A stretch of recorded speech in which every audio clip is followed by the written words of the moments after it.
Assalamualaikum warahmatullahi wabarakatuh. Perkenalkan, nama saya Safa Insyira dari semester 3C. Pada video kali ini saya akan mereview materi yang telah disampaikan oleh Bapak Dr. Haji Dedi Mulyadi SHMH dan asisten dosen Bapak Dr. Muhammad Rendi Aredayan di SHMH mengenai keputusan tata usaha negara atau Basiking.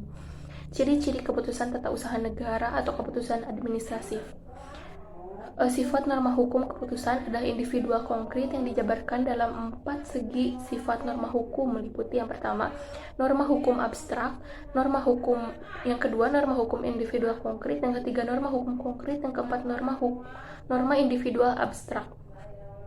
Dalam praktek administrasi pemerintahan terdapat beberapa KTUN yang berpotensi menimbulkan sengketa tata usaha negara, yaitu antara lain, yang pertama, keputusan tentang perizinan.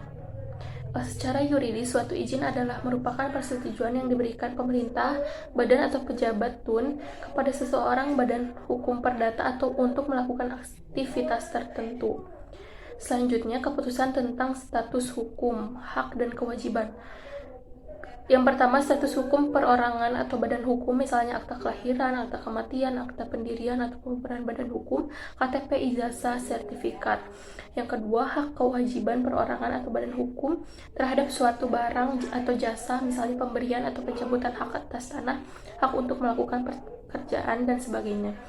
Selanjutnya, yang ketiga, keputusan tentang kepegawaian. Yang pertama, keputusan tentang mutasi PNS, di mana pegawai yang dimutasi keberatan karena merasa dirugikan, menghambat karir, atau karena mutasi itu dianggap sebagai hukuman disiplin terselubung. Yang kedua, keputusan tentang hukuman disiplin PNS, di mana pegawai yang bersangkutan menganggap hukuman itu tidak sesuai dengan prosedur atau tidak adil. Yang ketiga, keputusan tentang pemberhentian PNS, misalnya dalam rangka peramingan pegawai atau likuidasi suatu instansi dan sebagainya. Terdapat 5 dampak keputusan terhadap orang sebagai berikut. Yang pertama, keputusan-keputusan dalam rangka ketentuan-ketentuan larangan dan atau ketentuan-ketentuan perintah. Yang pertama ada perizinan, yang kedua dispensasi, yang ketiga konsesi. Yang kedua, keputusan-keputusan yang menyediakan sejumlah uang. Yang ketiga, keputusan-keputusan yang membebankan suatu kewajiban keuangan. Yang keempat, keputusan-keputusan yang memberikan suatu kedudukan. Yang kelima, keputusan penyitaan. Pedehan merumuskan bahwa ada jenis-jenis keputusan tata usaha negara atau KTUN Basiking. Menurut doktrin terdapat berbagai rumusan yang dikelompokkan sebagai berikut. Yang pertama yaitu KTUN perorangan dan kebendaan. Yang kedua yaitu KTUN deklaratif dan konstitutif. Yang ketiga KTUN bebas dan terikat. Yang keempat KTUN yang memberi beban dan yang menguntungkan. Yang kelima KTUN seketika dan permanen.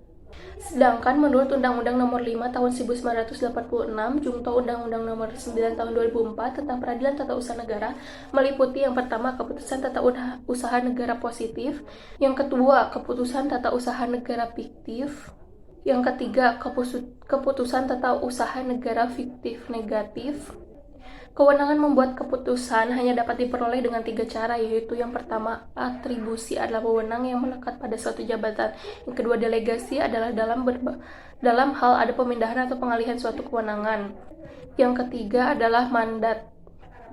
Mandat adalah kewenangan yang diberikan dari pejabat perorangan kepada bawahannya untuk hal yang tidak prinsipil, misalnya memberikan sambutan, pengarahan, dan pemberitahuan.